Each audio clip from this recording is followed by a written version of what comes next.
What's going on, everybody? This is dkdynamite, and today I'm going to bring you guys up to speed with some key story points that you need to know before playing Black Ops 6. Definitely stay tuned. But before we jump into that, be sure to hit that subscribe button down below, drop a like, and we are just a couple of days away from the Xbox Showcase event on Sunday, June 9th. There's going to be a lot revealed that day when it comes to campaign, multiplayer, and hopefully zombies. I'll be breaking everything down here on the channel in the form of videos, shorts, community posts, and I'll be live streaming the entire day as we break down both the Xbox Showcase and the Black Ops 6 Direct event. But also don't forget, there's plenty of brand new article coverage also going up on dkdynamite.com to keep you guys up to date with all things Call of Duty. I got a bunch of writers on deck ready to cover everything when it comes to the Black Ops 6 reveal. But the Black Ops 6 campaign is set to take place in the 1990s, and today our goal is to go back over Black Ops 2's flashback missions in the 80s to get a better idea of what's to come. Now that Wood's appearance in Warzone has definitively canonized Black Ops 2, taking a closer look at the flashback storyline from BO2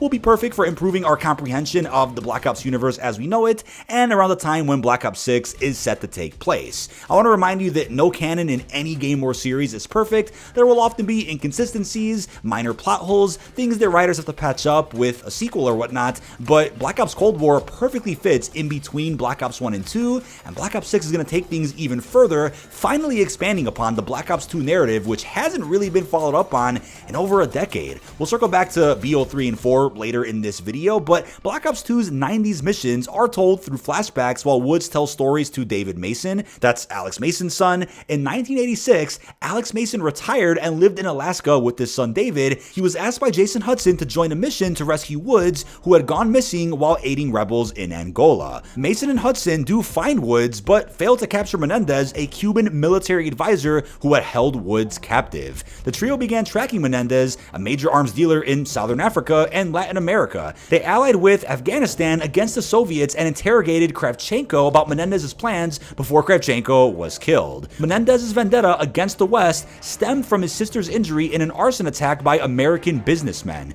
The Menendez family, involved in a drug cartel, suffered losses, leading to Raul's father's assassination by the CIA. Menendez's vendetta then intensified. During a raid on Menendez's base in Nicaragua, Woods accidentally killed Menendez's sister, Josefina, with a frag grenade. Menendez faked his death with Manuel Noriega's help and then sought revenge. In the 1989 Panama invasion, he kidnapped Hudson and David, leading to a confrontation where Woods mistakenly targeted Mason instead of Menendez after being manipulated by Menendez through Hudson. Now, Menendez may have had moles within the CIA based on information received from certain player choices during Kravchenko's integration in that one mission, but the mole is potentially implied to be Hudson. However, that just remains speculation and was never truly answered. Menendez then kills Hudson and leaves Woods paralyzed. Now, this is where we are now. Woods is in a wheelchair, and it seems that in Warzone, he is warning us about moles within the government. Considering the fact that the mole is still active after the death of Hudson, this may confirm that he was in fact not the mole after all, or during Black Ops 2,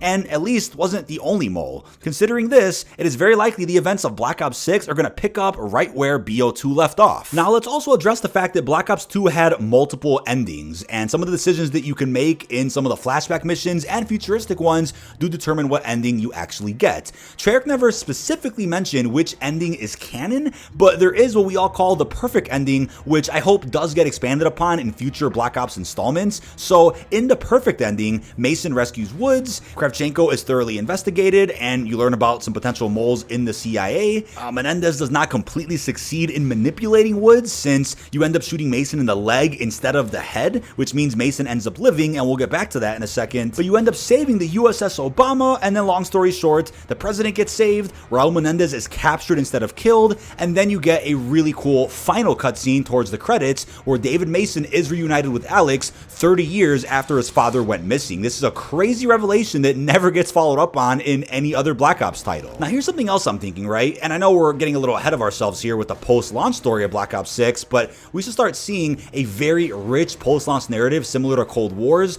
beginning with Season 1 of Black Ops 6, which may be at the very end of November, even early December, depending on when they want to do it. The post-launch narrative has so much potential to go ahead and set up David Mason as a character. He actually joined the military in 1996 at a very young age, so there's plenty of opportunity to really expand on his arc, his flashbacks, and then help fill in some gaps with the Black Ops 2 storyline. Maybe over the course of 6 seasons, you could even start dipping a bit into the future a little bit to start bridging the gap gap from Black Ops 6 to what is rumored to be Black Ops 2025, a game that takes place in the future. But without even touching on that just yet, I think it's crazy that the perfect ending of Black Ops 2 sets up the fact that there's 30 years where Mason was missing. He got shot in the leg, wasn't completely killed, but everybody thought he was dead for so damn long. Frank Woods finds out that he's alive much later. It's really interesting to think about where Mason actually went. Obviously, we'll learn more information about the Black Ops 6 campaign with the June 9th showcase event, but considering that as of right now through Warzone, it's heavily implied that Adler is the mole, he's the enemy of the states, and he killed CIA operatives. Considering all that, it reminds me perfectly of an operation that we discussed in a recent video, which is Operation Charybdis. This took place in between Black Ops 1 and Cold War, where the CIA deemed Mason, Hudson, and Weaver far too dangerous and started an operation to get them killed. The operation was later dissolved and never really went through, but it's like the operation kind of came back into existence, but against Adler. So here's what I'm getting at. It would be really cool if, with Adler being potentially framed and with him probably going off the grid, maybe he reunites with Mason at some point, or at some point in the Black Ops 6 campaign, they could touch on where Mason went for all that time, if they want to keep that ending from BO2, the canon one. And if they don't want to do that in the campaign, then fine. What about the post-launch narrative of Black Ops 6? 6 seasons worth of beautiful cutscenes and possibly even outros. There's plenty of time to touch on that topic. Now, when it comes to the futuristic Black Ops game that's rumored for 2025, it's likely that Treyarch's going to end up working on that one. I think it's crazy to think about that we're finally going to get some follow-up to both the past, the flashback missions, and the futuristic missions of Black Ops 2 2012, nearly a decade and some change after that game came out. We're going to have the 90s covered with Black Ops 6, and probably even the late 2020s and early 2030s with Black Ops 2025. Now, I think from a narrative standpoint, it's going to be really cool to finally touch on what happened after the events of Black Ops 2 and how that really all led to the events of Black Ops 3. Black Ops 3 takes place far after the events of BO2 and has very little connection to the plots of Menendez, David Mason, or the crew that we knew in that game, and there's never really been any follow-up on what happened to Woods and Alex Mason after the quote-unquote perfect ending of BO2, so it'll be crazy to finally get back on track with the proper Black Ops narrative. Not to disrespect the Black Ops 3 campaign, but it really could have been called something else. It didn't have to be called Black Ops 3. Although the themes and plot twists of Black Ops 3 kind of fall in line pretty well with Black Ops 1 and 2, it's still such a disconnected story that it's almost as if Black Ops Cold War is like a BO3, or I guess you can call it a BO 1.5, and then it's like Black Ops 6 is a proper Black Ops 2.5, whereas Black Ops 2025, so that's coming out in about a year from now, that game will be like an actual Black Ops 3, which is wild to think about. Obviously, Black Ops 4 didn't have a single player campaign, but there's also a really odd plot point when it comes to clones through Blackout, when it comes to simulations, and this really odd cutscene where Woods tells Mason that he was the one in the box. They're over in Verrucht within this cutscene, which is also pretty weird,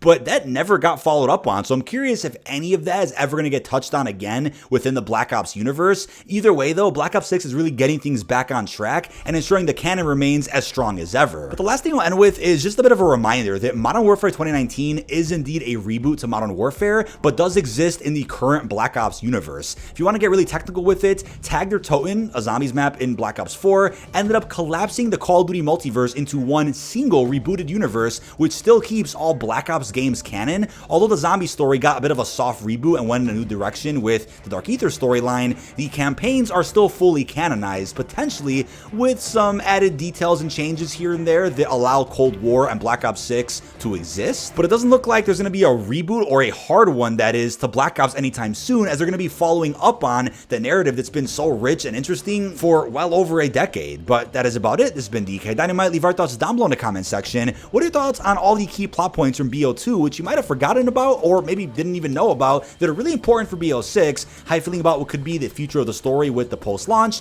and even what could lead into Black Ops 2025? Really hope you've enjoyed, and peace out, everybody.